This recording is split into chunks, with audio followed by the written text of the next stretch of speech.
Hey guys, what's up? Scottish Duck here, once again. Right, collection update time.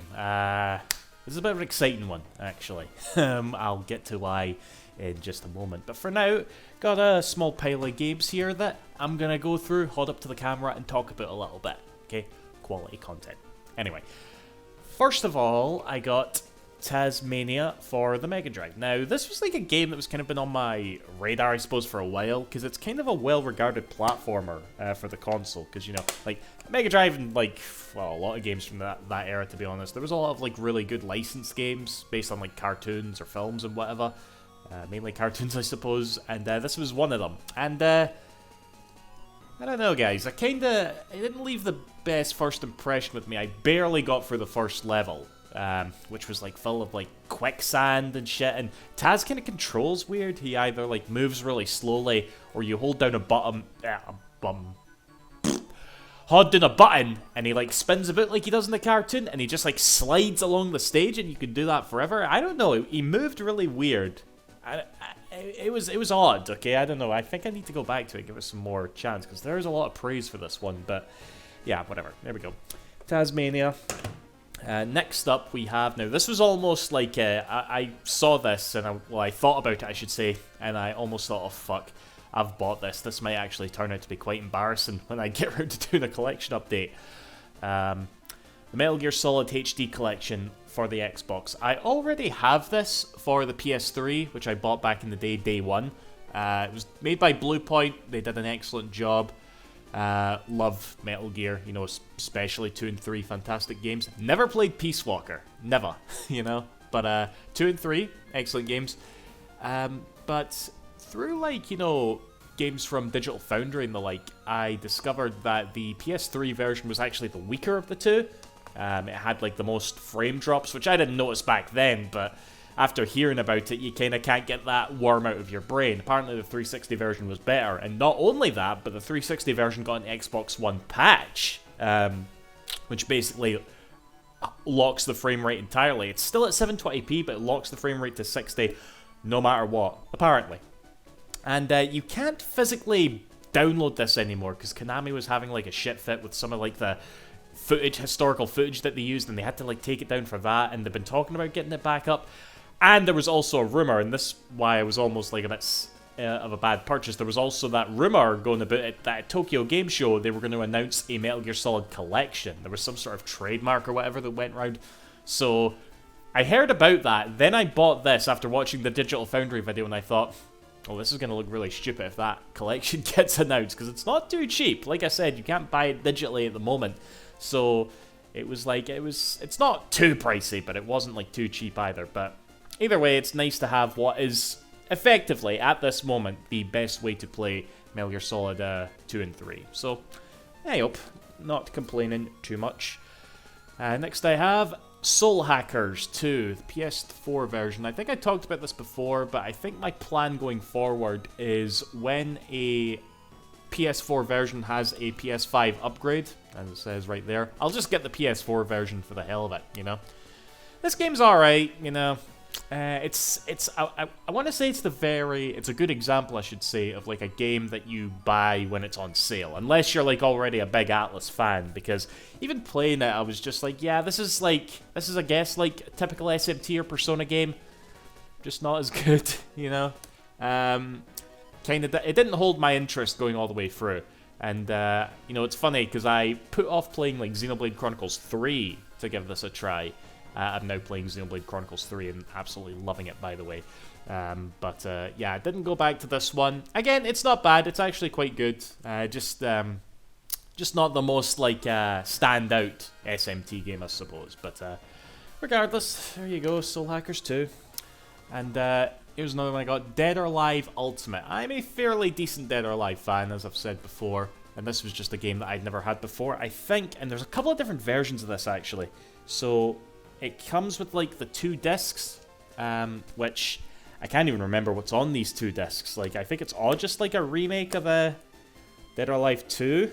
Maybe there's like one for Dead or Alive 1 as well. I genuinely can't even remember, but I wanted to get it regardless. This is another one that's backwards compatible with the Xbox Series X. That's kind of what's been spurring me on to buy some of these games, just to see how they run on, like, the newer hardware, you know, because the Xbox Series X backwards compatibility is pretty damn good. But, yeah, there we go. Dead or Alive Ultimate now. Second half of the collection update. Do you guys know, you might not actually, but there is a town not too far outside of Glasgow called Stewarton. And in Stewarton, there is a lot of, like, private storage units. And within that private storage unit park thing, there's a shop called Forgotten Worlds, okay? Now, I'd heard about this. I'd seen, like, images on Twitter. It's practically, like, just, like, this urban legend to me right now.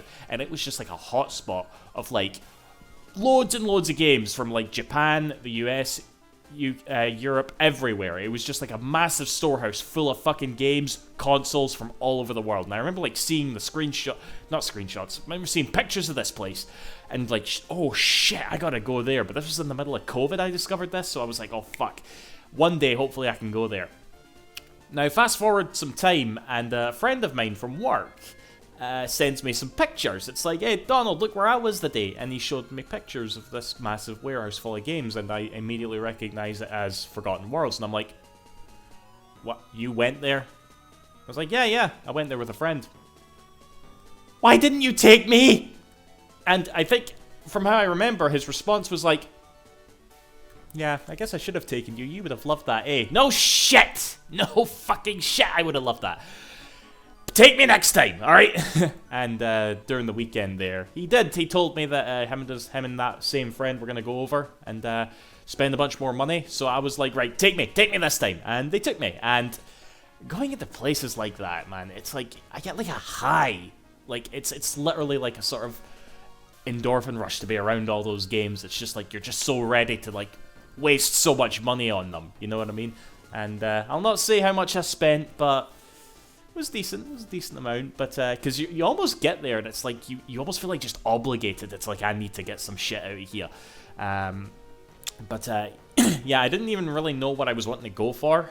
I think I had in mind that I wanted to get like a Japanese Mega Drive. You know, a Mega Drive that could do 60 Hz, because I only just have my original European 50 Hz Mega Drive. So I'm thinking that would be a nice thing to have at some point, but they didn't have one, sadly. So I just got a bunch of games instead. So I picked up a few little loose things, first of all. I'll show these off here. First of all, I got Ren and Stimpy presents Stimpy's Invention.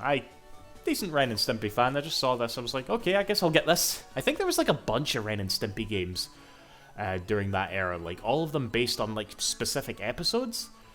I don't know, but there we go. Ren and Stimpy, no bad.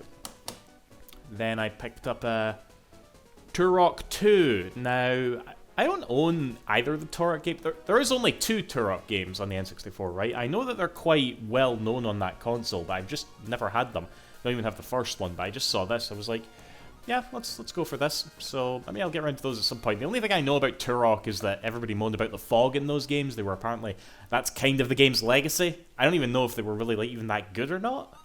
Were the Turok games good on the N64? I don't know. But I got it anyway, so there you go.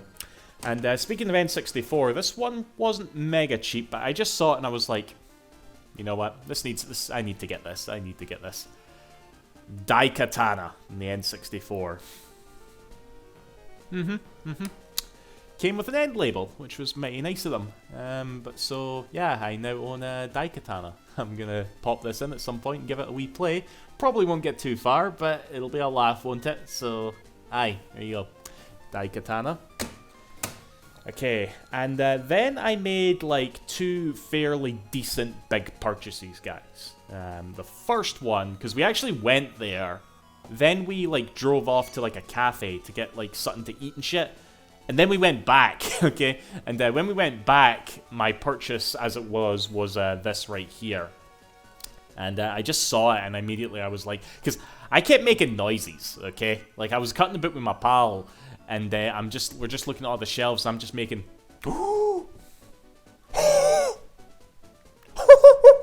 I'm making all these noises, and he's like, for fuck's sake, Don, shut up. He was just getting a big red neck, but whatever. It was, I saw this and immediately made a noise and was like, I gotta get this. Phantasy Star Gold cartridge for the Mark III, aka the Japanese Sega Master System. I remember seeing this in like Happy Console Gamers videos, because you know he was obviously did a lot of like Phantasy Star related videos back in the day. Still does to this day, to be fair. But yeah, I remember him like seeing this in his collection and being like, that looks nice. I want that. I've always loved like this artwork of like, you know, Alice and Co on the cover here. Looks really banging. But I don't know if this was really worth it. It wasn't that pricey, to be fair, but the box is actually not in the best condition. There's no instructions inside, and the cartridge has like mold or something on the contacts. Like you just look at it, you go to blow in it, the cartridge is as you were. Imagine that, and you just go, what the fuck? It's all green. Literally, it's like green, so it's probably not been used in like 30 odd year and had to like make its way over from Japan and sat in a warehouse for that long, which is fine, I suppose. It's not like I can play it. I don't have a Mark III, but really, it's just nice to have on the shelf. You know, it's a nice wee ornament, basically. This, you know, so not like the worst purchase, but it could have been better, I suppose. Yep, Phantasy Star Gold cartridge. Okay, and the last purchase is something that I'm surprised maybe some of you would be surprised that I haven't, like, owned yet. Like, I had this when I was younger, but I've not went out of my way to, like, rebuy it, because I didn't really have, like, a strong desire to own it again. But I just saw it there, and I was just like, you know what? I think this is the time to rebuy myself a Game Gear. Look at that shit. You can see the OBS and all that. So I've now got a Game Gear again. Like I said, had one when I was younger. Pretty much only ever played like Sonic 2. I think we had some like car racing game as well, but it was mainly like Sonic 2 that I played on this thing, you know. And what was good about this is they had like a big, like just bucket of games that were all like £4 each or some shit like that. So I just like dipped my hand in and found ones that I quite fancied, and here are the games I got with it. I got 6. I got Sonic 1, Sonic 2, this is the one that I played when I was younger, so it's nice to have that again. Streets of Rage 1, this is apparently like a decent version. Also, all these games so far are also on like the Master System. Actually, is Sonic 2 on the Master System? I know that the Sonic 1 is just like a port of the Master System version, as is this. And apparently this was alright, but Streets of Rage 2 on the Master System / Game Gear was apparently like not very good. They're basically the same console, the Master System and the Game Gear. Game Gear's obviously got like a smaller screen in that, but they basically have the same guts, so. Here is Shinobi. I actually got this on the 3DS Virtual Console. They were putting out Game Gear games there for a while, and this is this is a decent one actually. So it's nice to have that as well. Here's a G-Lock. I think this is like a perfect Game Gear game right here, because the Game Gear didn't really like offer too much original shit. You know, you pretty much just got watered down stuff of what you got on like the arcades or the Mega Drive at the time. You know, correct me if I'm wrong, guys, but did Sega ever have, like, a Game Gear specific, like, franchise? You know, a franchise that came out on the Game Gear and was, like, at its best on the Game Gear. You know what I mean? Or was it all just, like, stuff for the Master System and watered down stuff from the arcades? Because that's really the Game Gear's legacy as far as I can tell. But, yeah, G-Lock. And the last one, I think this was actually in the console and I didn't actually pay for it. Yeah, just Columns. Again, a game you can get on other shit, but with really bad, like, cartridge artwork into it. So, but, there you go. So, yeah, I have a Game Gear now, and I'm gonna have to get, like, a little cable so I can plug it into the wall, or a little rechargeable battery packs, because I don't want to put 6 batteries in here just to play for about half an hour. But again, this is, I'm not gonna come in, I don't think I'll become, like, a big Game Gear collector, you know. Again, it's just a nice little thing to have, being such a old-school Sega fan and stuff, so.